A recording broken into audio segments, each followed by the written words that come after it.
আসসালামু আলাইকুম। এই যে দেখেন বন্ধুরা, আমাদের গ্রামের সবচেয়ে প্রবীণ ব্যক্তি, যার বয়স 116 বৎসর। সে এখনও দিব্যি হাঁটতেছে, যদিও সে কানে কিছু শোনে না, কিন্তু তার দৃষ্টিশক্তি খুবই ভালো এবং সে এখনও হেঁটে নিজেই চলাচল করে, বাজারে যায়, নাস্তা খায় এবং তার তার যদি বলি, আমাদের গ্রামের সবচেয়ে প্রবীণ লোক। এবং সে আমাকে খুব সুন্দর চেনে, কিন্তু সে কানে কিছু শোনে না। কানে শোনেন না? কানে শোনেন না? সে কানে কিছু শোনে না, কিন্তু আল্লাহর অশেষ রহমতে সে এখনও সুস্থ আছে।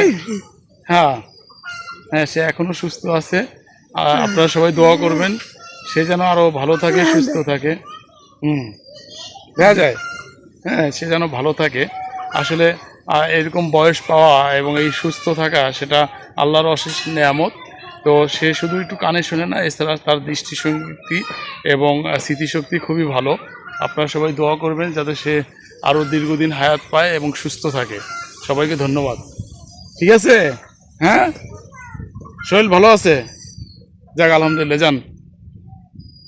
সে আমার দাদা হয়, খুবই আন্তরিক মানুষ। এখনও সে পকেটের টাকা বের করে আমাদের খাওয়া দিতে চায়। সে খুবই ভালো মানুষ। সবাই তার জন্য দোয়া করবেন।